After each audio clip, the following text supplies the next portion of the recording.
are live with the weight room, and I'd like to welcome Paul Morrison to the weight room this week. Thank you, Paul, Welcome, for coming. Paul. Hey, Welcome. Hey Paul. guys, good to be here. Paul's the owner operator of Maveriq Studios. For anybody who doesn't know him, but most people have anything to do with the music industry in Malaysia should know Paul by this stage in the proceedings. I think we would hope. Yeah. Been around for a long time, mate. Old Yeah. man. How long have you been in Malaysia now, Paul? This is my 26th year. 26. Yeah, Wow. Damn. So- Long while. yeah. Longer than some Malaysians been alive. Yeah. So I understand. Yes, so I long- understand. So why don't you Yeah. why don't you tell us what brought you to Malaysia rather than go back to the origins of your musical journey? Let's start with the origins of your Malaysian journey. What brought you here? in the Okay. first place? um, Initially, I was 21, working out of London, out of various places, doing production. I was fortunate to get headhunted to come and work for a company called Synchro Sound Studios Okay. at the time, and it was supposed to be a 4-room facility in Tamantoon, and a few people got involved in between that transition of waiting for the green light to fly out, with a bunch of different engineers and producers from various parts of the world who I've not even met yet, and it was put on hold.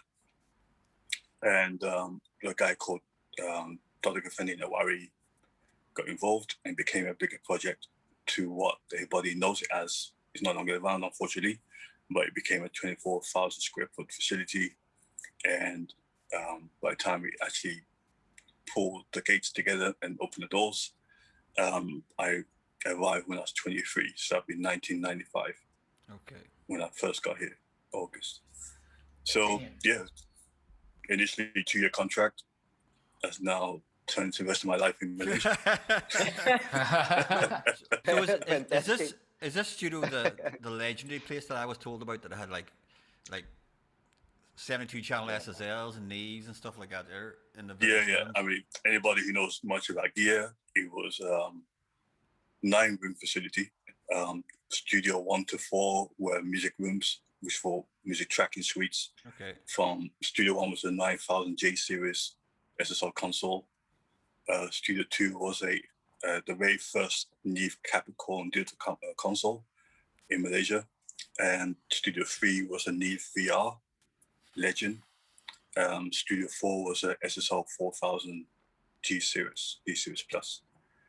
And we had a THX mixing room. How many rooms is that? That's 5 rooms. We had a mastering room. That's like number 6. And we had 2 audio post rooms based around the Logic 3, which used to be not the Logic software, but it's a AMS Neve product. Yeah, I remember And that. called the Logic 3. Yeah. So we had 2 of those in studio where we are now 7 and 8. And studio 5, the TXS room had I think it was at least a 60 plus channel film desk in there. And to top it off, we had a radio station as well, What was the which radio was station called? Wow FM. Wow, fam. Yeah, everybody's I old enough to remember remember Wow. that. Yeah. Yeah. Yes. Who I you remember Wow FM So- had that. There was this character on Wow FM. What was it? Late night. I forgot. Anyway, yeah, Wow FM. Yeah, long time Classic. ago. Long time ago. Who fronted this goddamn money pit? Well, it was part of the NCORP group, which is Oh. a Dr. Nawari, Okay. not Dr. Fendi Nawari's project at the time. So it was part of a media development he was doing at the time. Singer Sound Studios came first, after which they built NTV7 and TV9, I Oh. believe. Yeah. So that's the progressions. It lasted about 10 years before they closed the doors on it. And I did 6 years with them. I left in 2001. That must have been a fun Started 6 my- years. Yeah, started my business. Yeah, it was great. Ah. We had a great time, man. Met all kinds of people. Everything- Had a great introduction to Malaysia and the music scene. I would say That's that. for sure. Because that must have been the place where everybody was going to be coming to record and mix and master at the time. It was a funny time because unknown to us, we assumed there was a very, very viable industry here to justify that kind of a build. Yeah. It's one of the biggest facilities outside of America at the time. That's And crazy. we have no idea or background about the industry in this region, that's not Malaysia. So we came in totally blind, totally green. They must have a great industry to build such a great facility. So, Yeah. and it's very similar to what we used to working in, respectively for ourselves. So it wasn't like a shock. Oh my God, what am I doing here? It was like quite familiar through working in that kind of format.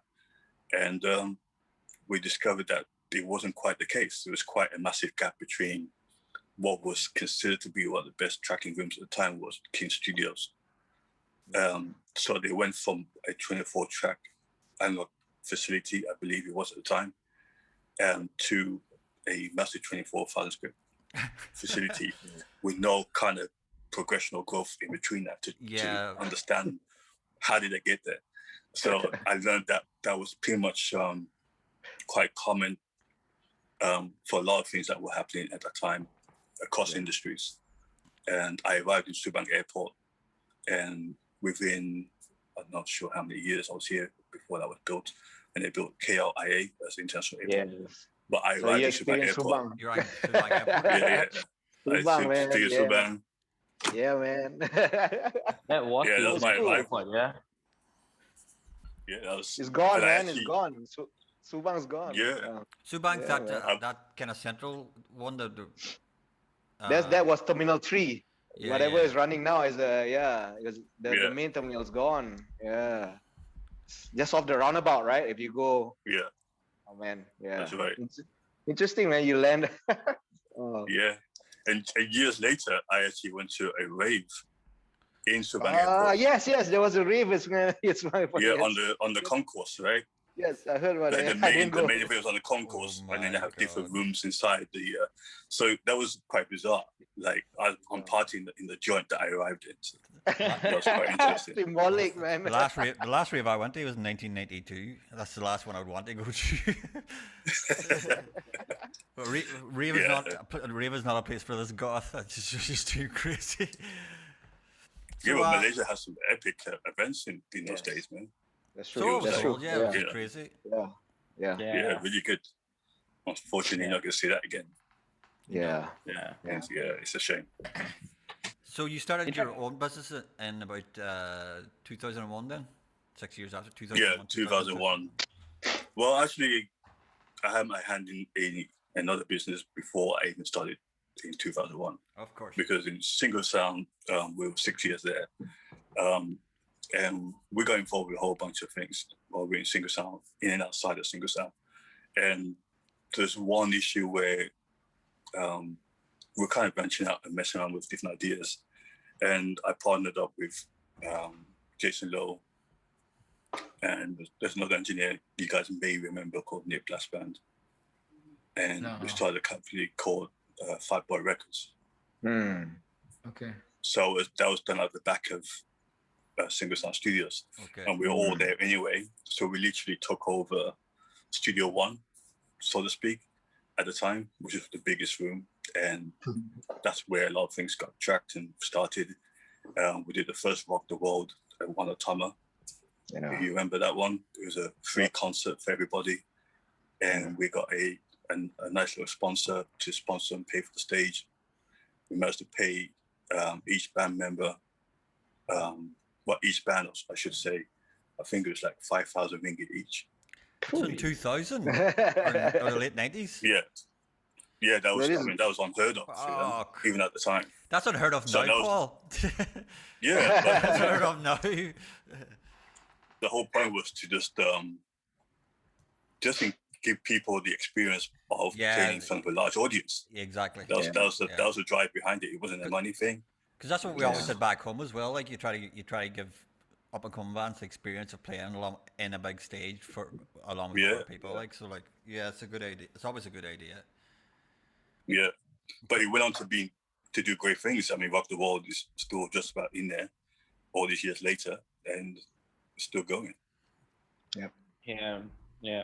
You know, I'm not a part of it anymore, but it's great to see it still has legs. And how long were you a part of it for, or you just for the started 1 first year? couple of years. First couple of years. First couple of years, yeah. And then in turn, we had different ideas about stuff. I started another company and moved on. You remember What's- the bands, Paul? The bands that played in that first A few. around the world that are still around? 7 Color T-shirt for sure. Yeah. Yep. Shit, man, you're asking me to back my old brain. Of course, Low played, of course. Yeah, Low, he headlined it. So that was part of the stunt as well, Yes, yeah, that was his. Yeah, golden years. Yeah, I think OAG played as well. Shit, man. I know Spunky Funky played. Oh my God! You see? Yeah. I will never remember that. Yeah, that's the name I know Spunky for a Funky. long time. Yeah. Yeah, Wolf Band. Yeah. Holy God, that's a fantastic. That's name, like- that's crazy. Okay. Yeah, it's I haven't heard that name in such a long time. Old You school. popped it up. Old school. What sort of music? They just Yeah. cross all boundaries or cross all genres? No, it's pretty much indie underground, Okay. Yeah. and that was the point because there was quite a movement in the underground scene at that point, and they're all quite purist to the underground scene. So Yeah. we would present this idea of playing on the big stage in front of people Okay. and actually paying them money to do it. We actually got some backlash initially that we're trying to make them commercial, and the fact that we were sponsored by it was Panasonic, Oh. and we managed to squeeze some small money out of them to pay for the rig and pay for the bands. That was it.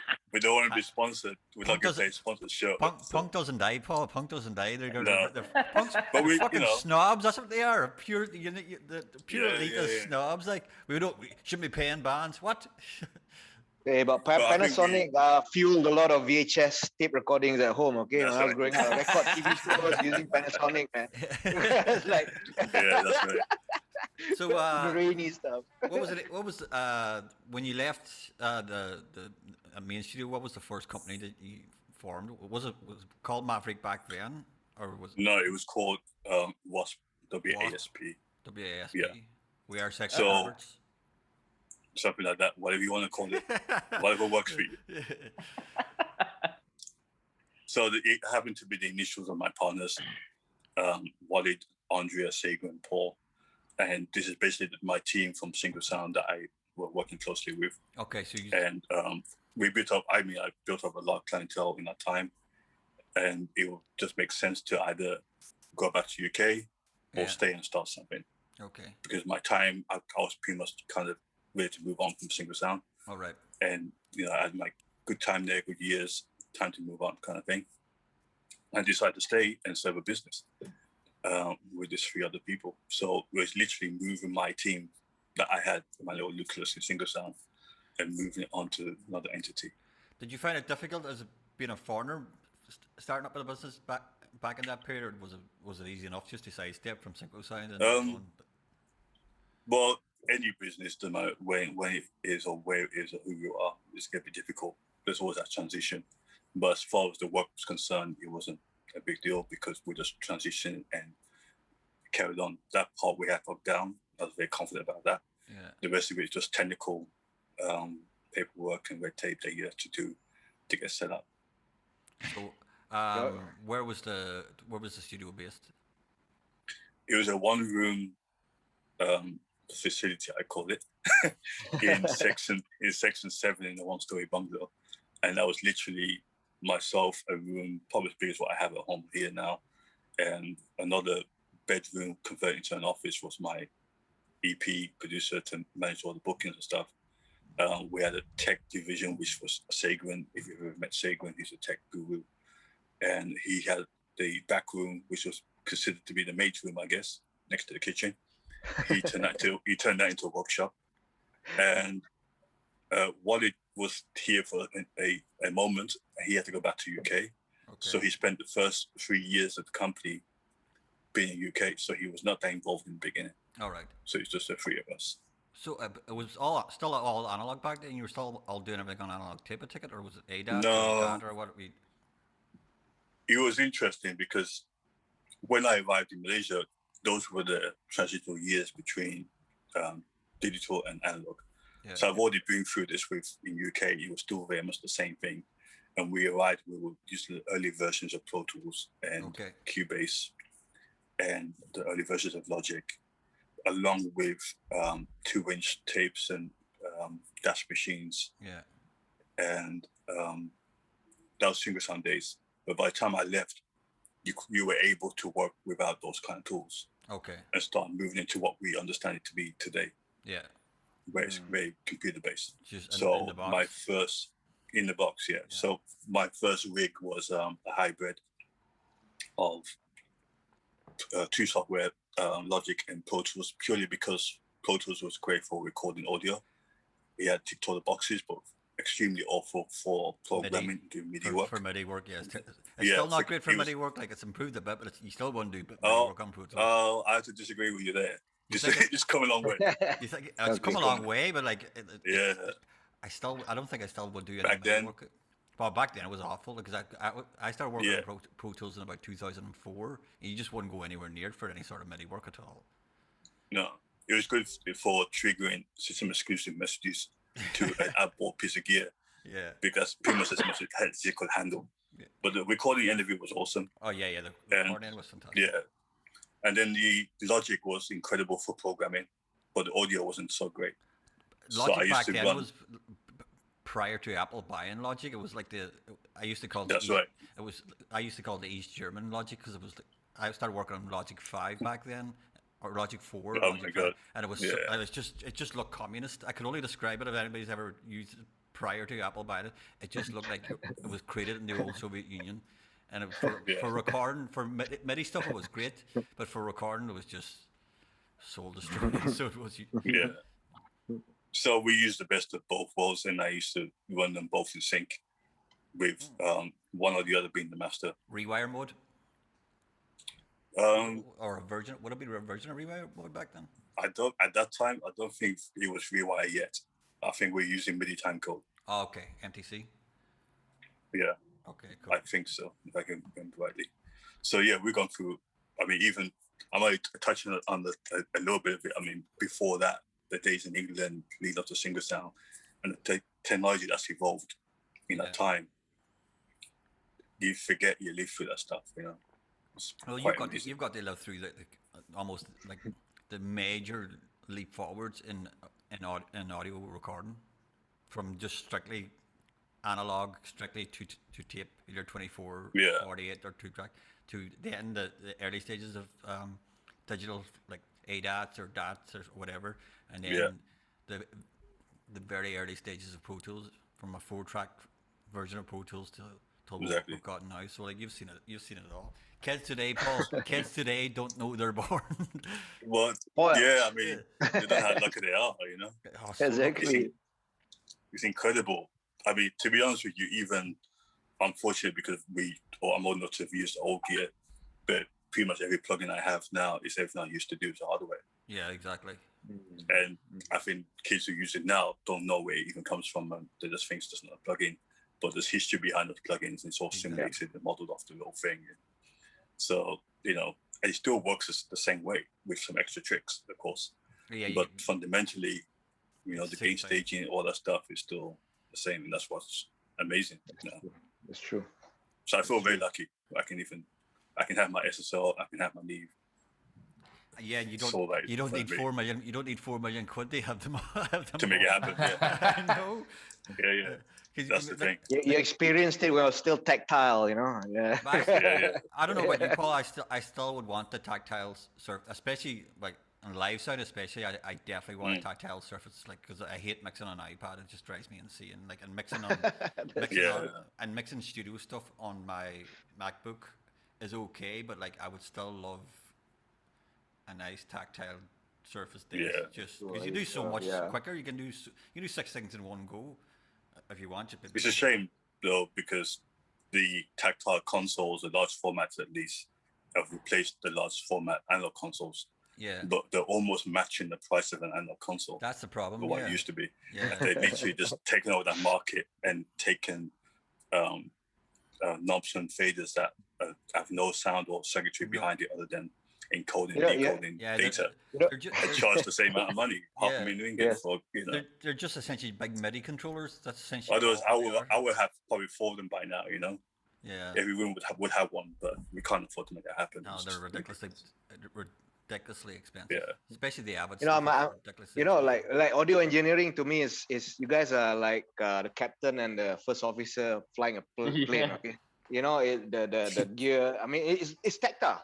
It's definitely about that. You know, I can't imagine flying a plane on an iPad, right? Like, okay, take off. so I can, It's so going to exactly. happen. It'll happen eventually. Kids today, that's all they learn on, like non-tactile surfaces. So like it'll happen Yeah. eventually. Everything will be controlled off a non-tactile surface. I don't Yeah, they know. look at the windscreen and they're like, "Hey, I can't swipe this windscreen." It's like, So how But long? there's so many. Sorry, Sorry, go go ahead. Go ahead, Paul. No, I was going to say there's so many great benefits of the tools we have now, and no more than the live scene where front of house used to move with so much gear Oh, and racks of it, oh, and God. not to mention the cabling from Oh, no, from yeah. front of house to like stage boxes. how And, heavy like a stage box cable.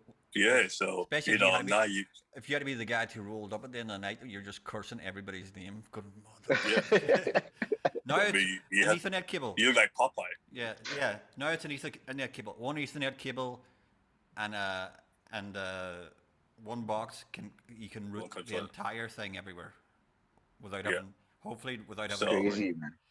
But it's also So you sort of imagine, so even for on the larger scale when people were touring, if you imagine how much gear they were moving with on the tour, yeah. playing Yeah. 200 shows and racks and racks of gear just for front of house and monitoring section alone before you get to backline and line array. Before you can get to that, imagine how much gear they were moving with. But And now that's the they thing. turned up. Nowadays, the insane guys at the top, they're gone even crazier. Mark Carlin, the Irish guy who does Muse, he's got a Avid S6L which he mixes on, but then he's got a Yeah. full studio of outboard gear. It's like just he says himself, yeah, I know, but I like my Because I you like, can. I can. I like my buttons. I like my things that I can Yeah. tactile, and I like. So he's got one of the best mixing desks in the world, which he can do anything on. A full wave Yeah. rack of plugins, but he's still got 5 or 6 hardware. racks, 5 or 6 racks of analog hardware along him as well. Yeah. And he's not the only one. There's a few who do that as well. Like, and you're like going like. The digital world was supposed to make this obsolete. now, Yeah. and I don't know about your end, but it probably is. But now everybody it's all about harmonic distortion. Now everybody wants it because the digital want it world back. is so it's the digital world Yeah. so clean. The preamps are the noise floor is so low and everything. It's a wee bit sterile and a wee bit anal, and that kind of musicality that analog tape gave and analog preamps gave, everybody wants that back in. So the whole thing now is harmonic distortion, or odds and even harmonic distortion to give that bit of Yeah. grit to the music. Yeah. That a Yeah. lot of recordings of you heard now.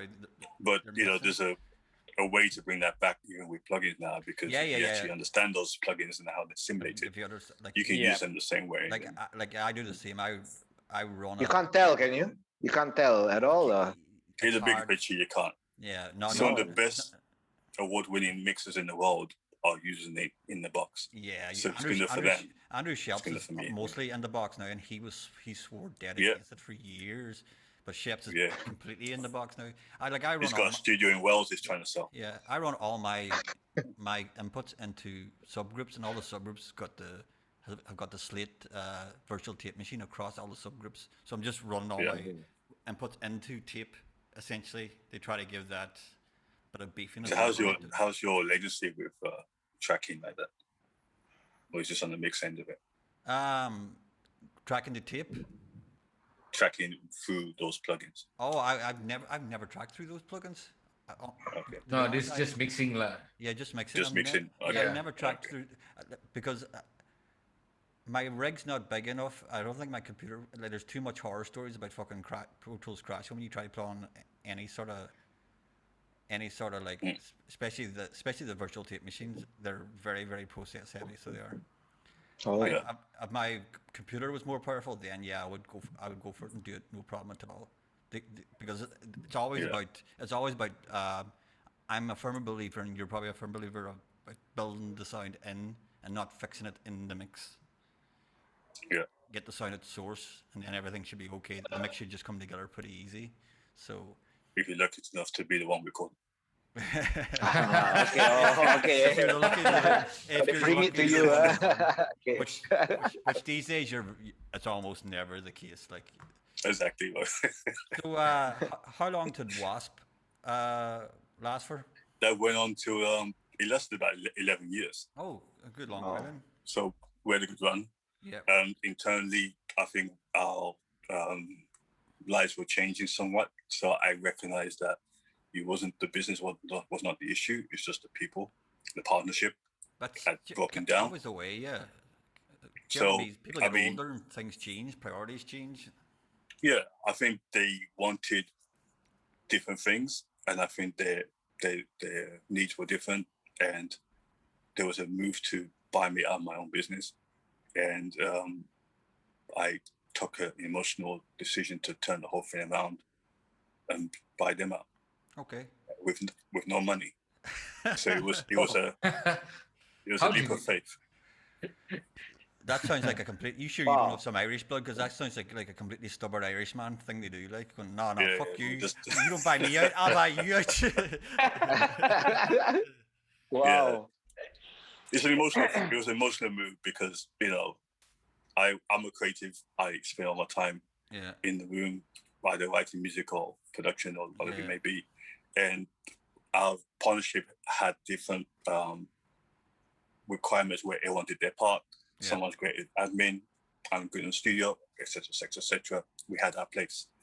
So it made sense. But when I broke down and I need to step into everybody's shoes, then it just meant that I had to learn a bunch of other skills which I never thought I really would have to.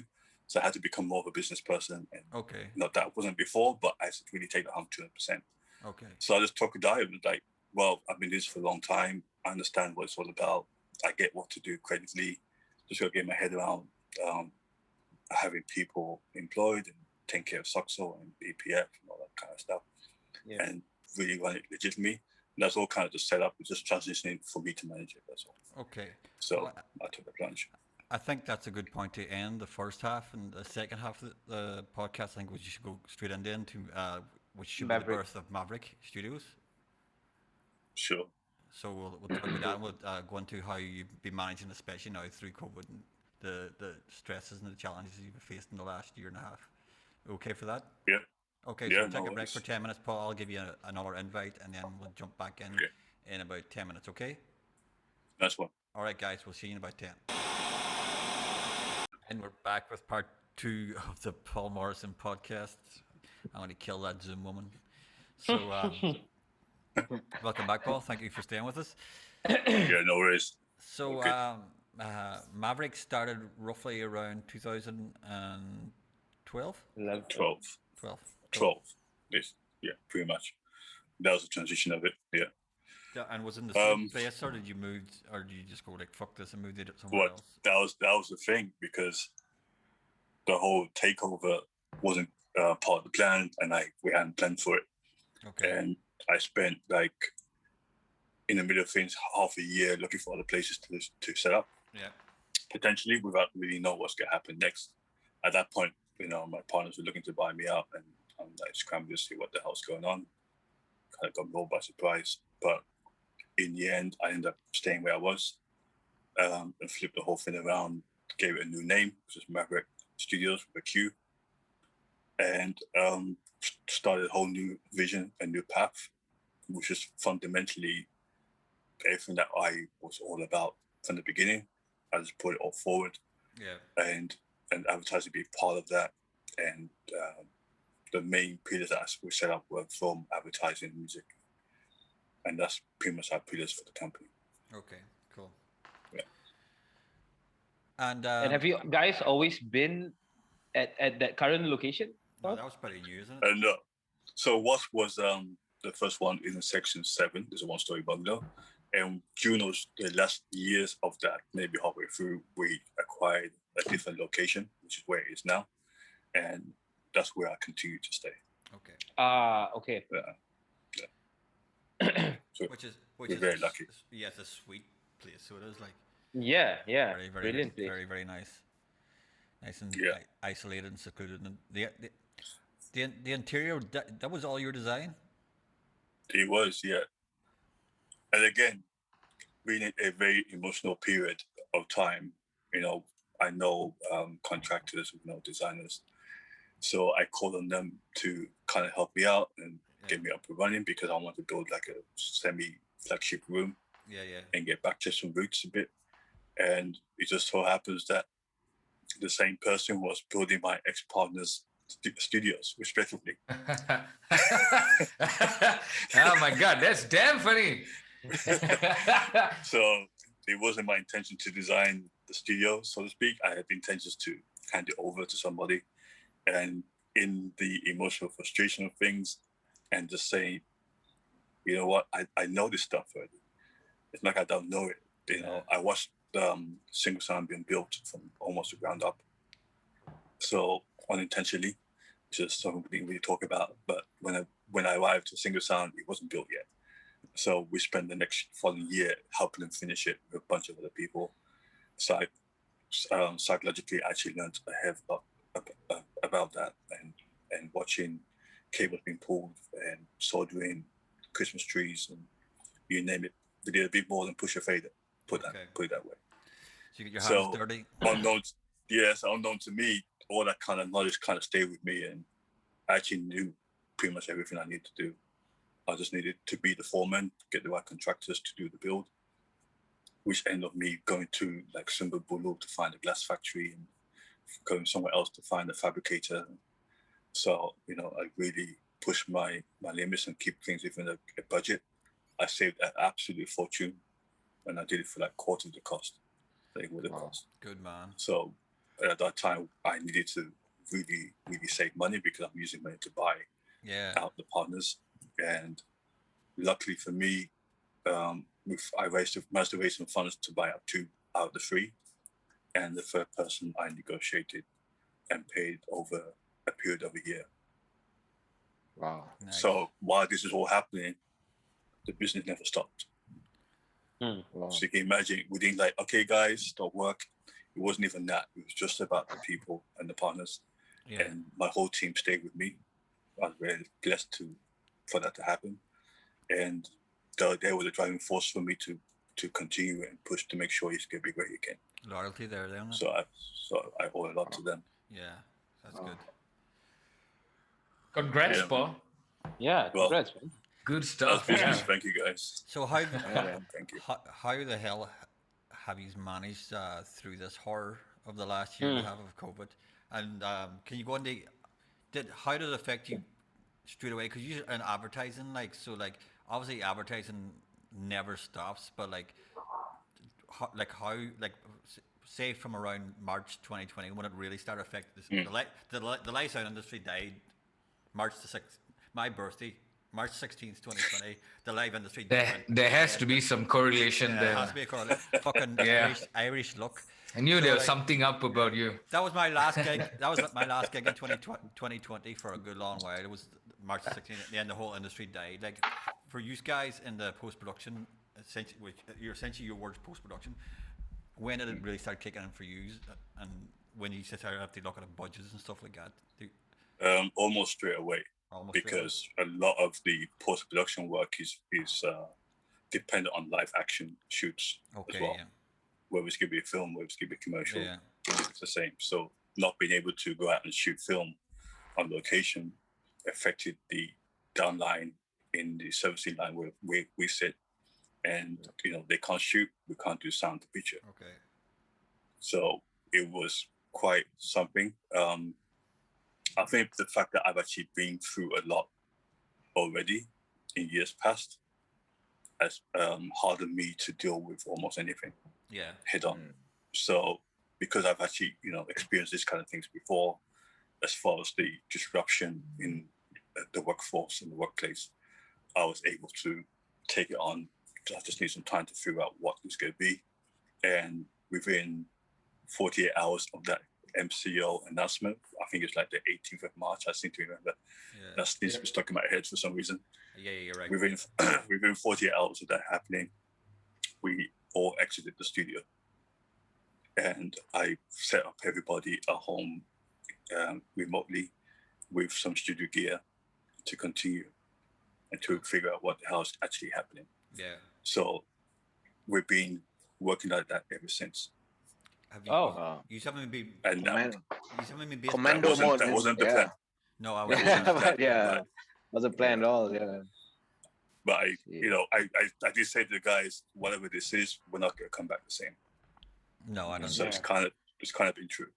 Yeah. We're just figuring out what that was, Yeah, now what we can is figure out, what is the same? Yeah, everybody uses Yeah. the word Yeah. new normal, which is, but like, yeah, can't figure I that. don't like that word. Yeah, it's not a new normal. This ain't. Yeah. Yeah, there's no normal. Nothing's normal. Yeah, Yeah, Yeah, man. nothing's That word. normal.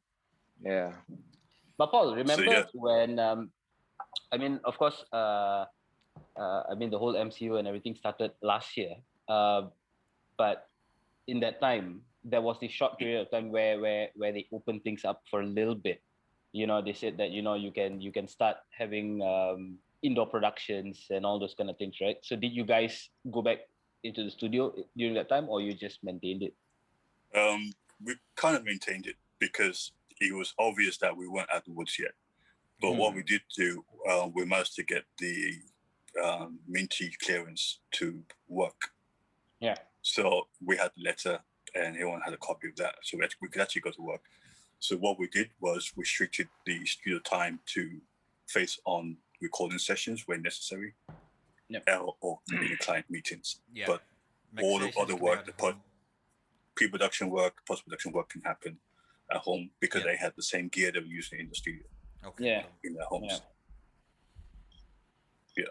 Uh, So one advantage was, I mean, I should probably get an endorsement for this, but those Mac trash cans, that The we were black ones? fortunate to, we were fortunate to have those already. So that's what we use in all the rooms. Yeah. So it was really a case of leaving most of the hardware behind, unplugging that, and having enough hardware at home to continue. Yes. So all you had to audio move, interface, all you had to keyboard, move was some, all you had to move was a Mac, yeah. which is really small. Put that in a backpack, and you're good to go. So Yeah, that's what we've the been trash doing ever cans are since. quite small and handy. Plus, they're powerful as hell. Like, so, like, should be Yeah, okay. They so- should work well. That was a blessing. Otherwise, it would be a nightmare yeah. trying to double up on everything. Do you want? Don't know if this is anything. You can tell me it's none of my business, but do you own the building outright? Or are you still paying rent on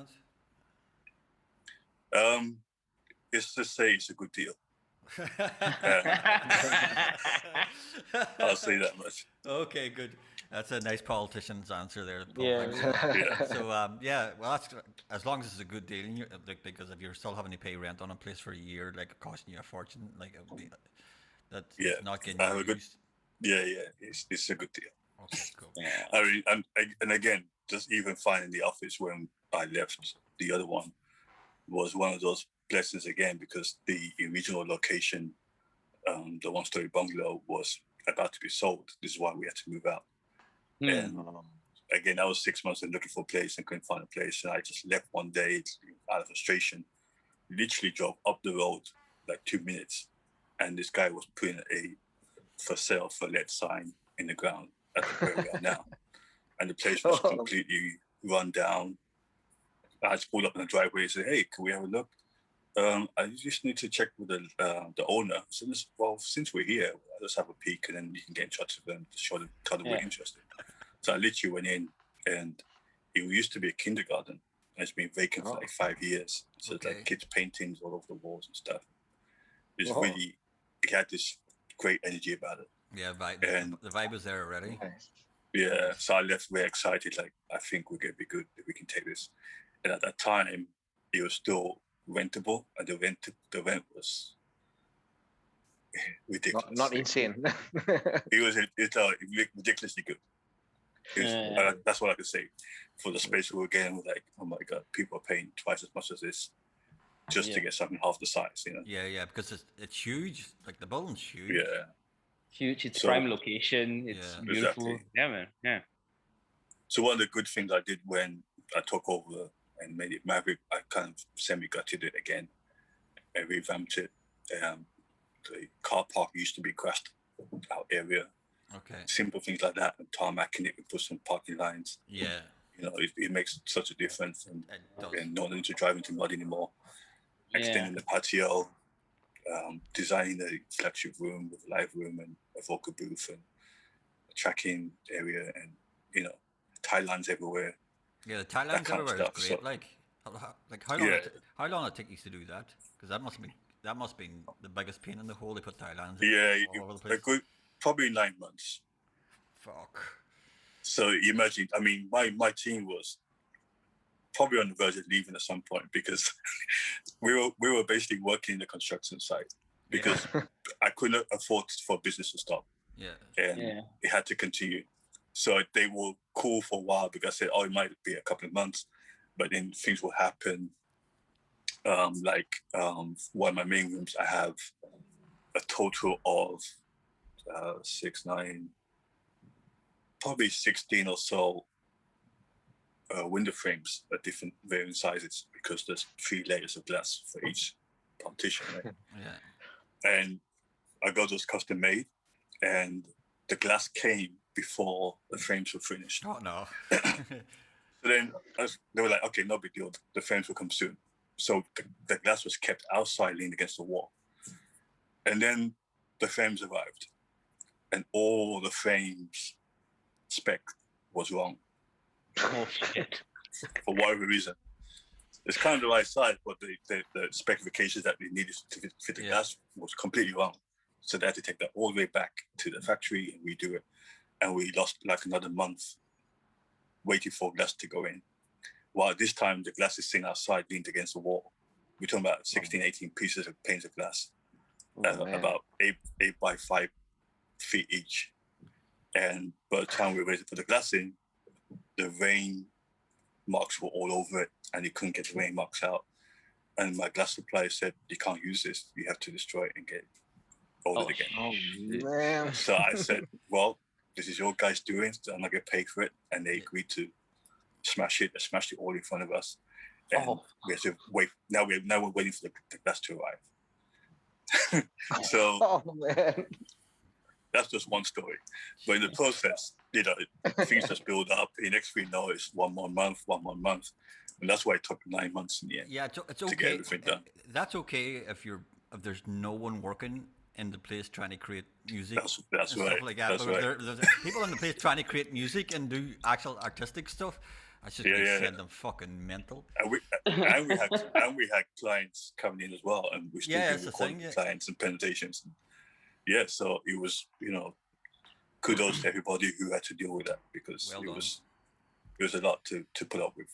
So Even for me. eventually you started not just Maverick Studios, but Maverick Records then came a bit after that, or was it just, or did you Yeah, start? it's kind of later on. Yeah, it's actually called MVQ Music. Okay.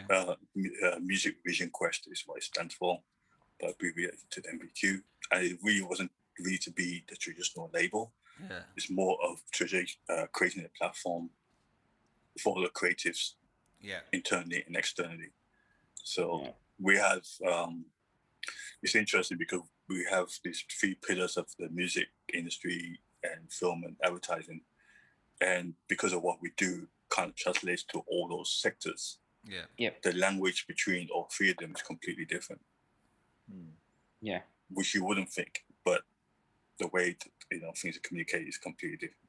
Oh, it is. So I try to find a way of bridging that communication with the work we do. The advertising guys don't recognize the people behind the music. So, for example, the film guys are fighting with us for licensing the soundtrack without understanding the technicalities behind what they're asking for. Yeah. So it's really set up to protect our IP and create a platform for the creators to be represented and protected Cool. as and when we needed to. Who was And that expanded into other things. Yeah. Who was the first that was released under it? Freya, actually, Freya? was the first one. Shout out to And Freya. she was Oh, okay. Hi, Michelle. yeah.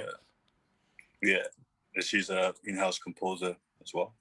Yeah. So it was just made sense, and she's definitely one of the first one. And because of our relationship and the way she was working, it really what got me the idea in the first place.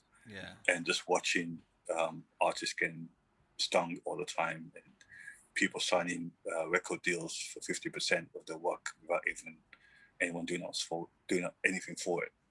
And I kind of saw this happening too many times. And I won't mention names, but I even know one particular artist signed by a major label who was probably with them for probably best part of 5 years and never had registered their work and represented them as far as their IP is concerned, the copyright. So that individual did not have a MSCP number and never collected royalties. So these kind of things will happen. So we had this platform, we had built a relationship with this particular artist, and we invited her to work with us.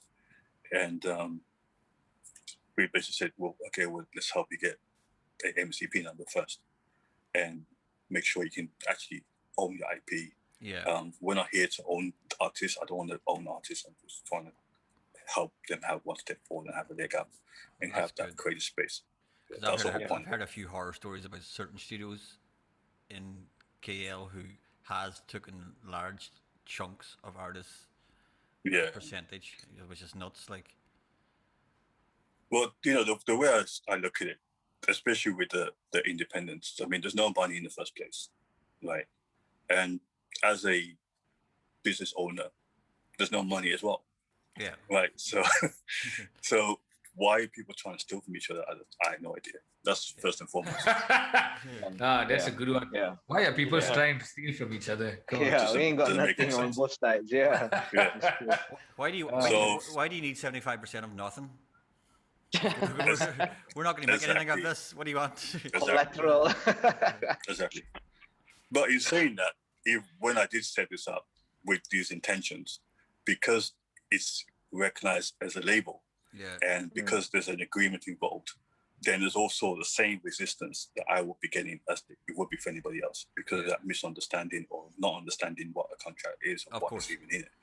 So I use that as a way to help educate people as well. yeah, Because this is the whole point. Like, you need to understand what this contract is. I understood my terms, and I can talk about the terms. The terms were not anything other than an agreement on the publishing part of it. yeah, So I have a team of engineers. We have a team of producers. They want to work with people. Let's put you guys together.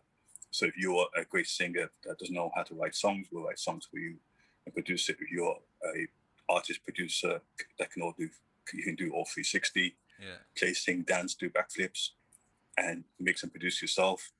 That's fine. Here's a studio if you want to, and utilize it.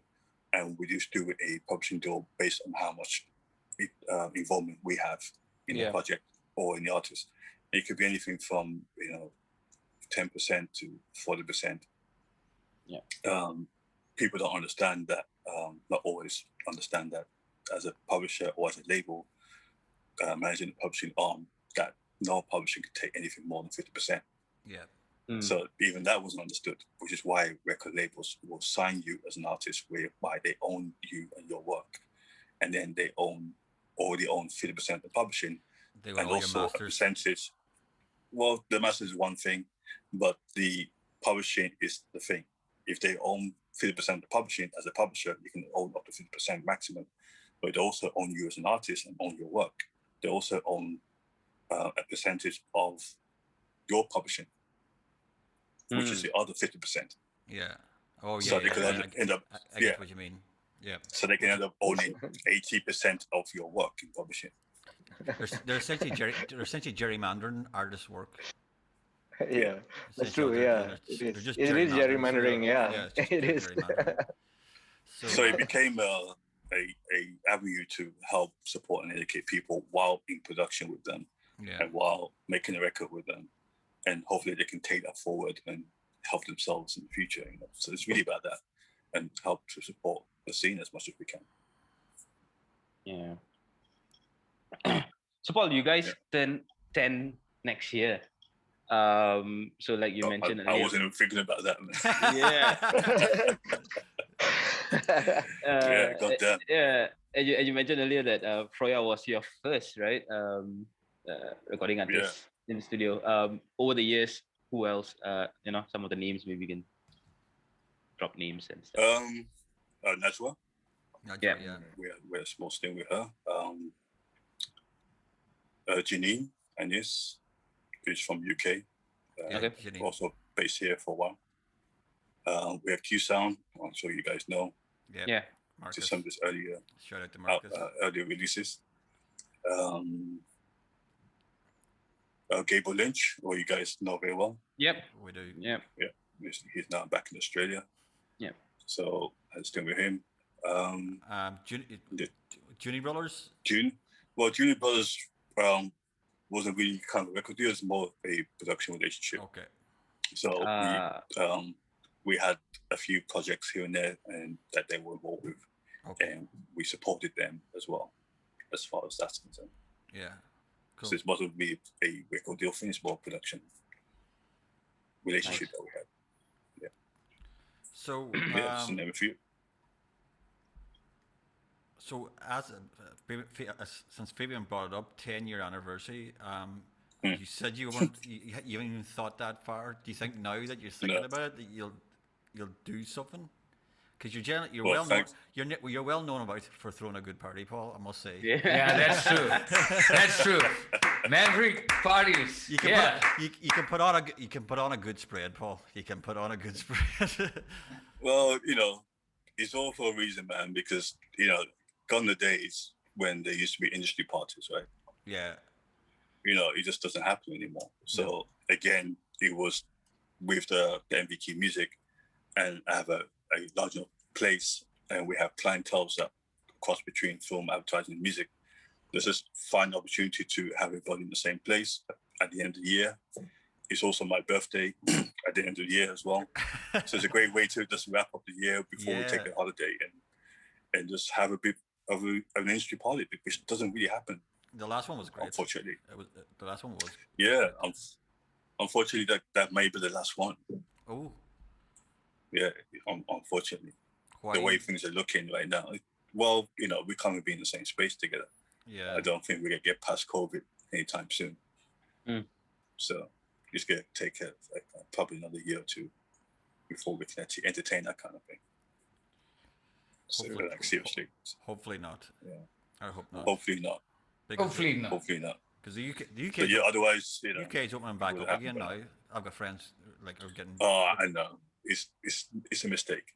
You think so? Yeah, you open and you turn back, man. How many times did that happen, right? Yeah. It's a mistake, man. But the thing with the UK is they've got about 60% of their population vaccinated now. So yeah, that is the advantage. They're well ahead on the vaccination program. Like both my parents have got both their second in Ireland. They've got both their second vaccines, so they're pretty secure and safe now. You just walk about like lunatics with their masks off if you want to. So, but they're not entirely safe. Yeah. We're just a little bit better off, So but here's a complete disaster. So here, just trying to get people registered to get the vaccine is a disaster. But it's still better than a lot of places. It is, yeah. Yeah, correct. You gotta count your blessings. It could be a lot worse. It's not Yeah. South America. It's not India.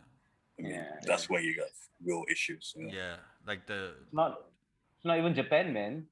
It's not even Japan. Yeah. So, first world country, and now they're on the brink of having to cancel the fucking Olympics. We don't even know if the Olympics shouldn't go on. How to Olympics are no mood, man. Yeah, man. Exactly. They can't afford not to do the Olympics, so that's why. That's so much pumped into it. Yeah. It's kind of like shit or get off the toilet because they can't afford not to fucking run them. But who the hell's like half the athletes aren't even going to come. They're just going to go, nah, fuck that from here to there. Yeah. So it's tough, man. Really tough. Tough. But Taiwan, I got a couple of guys there. Taiwan's done amazing until now. I think they got Suddenly the last couple of weeks, right? Yeah, everything kind of like, man. I had some Yeah. friends in bands. They were like touring. There's festivals. Like fuck, Correct, it's like correct. Yeah. Yeah, things yeah, damn exactly. normal. Yeah. Stadium shows. Yeah. Yeah, So jealous. Crazy. Amazing. So So jealous. they've done really well. I just Yeah, hope they keep that one up. You know? So Yeah. they've been very good at it. There's been a few places that have been very good. New Zealand been very good at it as well. Parts of Australia has been Yeah. pretty locked in, spot on. But they hit the no button, the Godzilla button straight away. Like so. I mean, they're isolated, man. New Zealand's New Zealand's at the ass of the world, man. That's why they can. That's why they can. Yeah, that's one of the arguments I had with friends when they're all trying to compare New Zealand to St. Arden with Boris Johnson. Yeah, They go like, no, it's different. why can't we do that? I used to say to them, do you know how many people go through London in one day at the airports compared to Auckland? Exactly. I mean, there's not even a comparison. You can't even compare the two. So, There's more sheeps there, man. Yeah, fucking New Zealand. And New Zealand's also got the advantage of being nearly 2,000 miles away from anybody course, else. from anywhere else. So, Yeah. Yeah. so Paul, I'd like to thank you for appearing on this. We've come to the end. So generally at the last Yeah. the last minute of our podcast, we give the guest just to give a shout out to your what's going on over the next while in Maveriq or yourself and your hashtags. So like the last, I don't really. I don't think you'd have a hashtag. Fuck that. What's a hashtag? He probably couldn't even believe that you said it, Derek. Listen, you have no idea. Derek's just You don't- hashtagging people right now. The guttural pain that fucking gives me every time I have to see those. It's amazing what we live for now. I know, man. Yeah. Yeah. We all live for the hashtag. Shout out in hashtags like at my age, fuck me, it's ridiculous. Yeah. So, Paul, what's Maveriq got going at the moment? Any interesting projects and stuff like that? Yeah, it's always interesting. You know, we've never done a moment, and we try and keep that energy going as much as we can, even despite what's going on in the world. Yeah. Just finished up a couple of spots for. I shouldn't say that, but one for Petronas. Just finished up. It's coming out next week. Music-wise, we got something coming on with Janine. Okay, cool. Janine, Anna Abdul, sorry. Oh, I know Abdul. Yeah. So I'll be back in the studio with her soon, doing some Nice. writing. And the rest of that, we're pitching to get some film work. Okay, cool. Nice. Excellent. Well, Paul Morrison, thank you very much for appearing on our guest this week. yeah. Welcome. Thank you so much, Thank Paul. you, Pleasure. Thanks, Paul. Hope we'll be soon having a pint together or something like that. At least a drink. Yeah. Somewhere Yeah. in physical. Okay, Paul, thank you But very that's fun, much. man. Thank you, Right, guys. cheers, guys. That's us. Out. Take care. Man.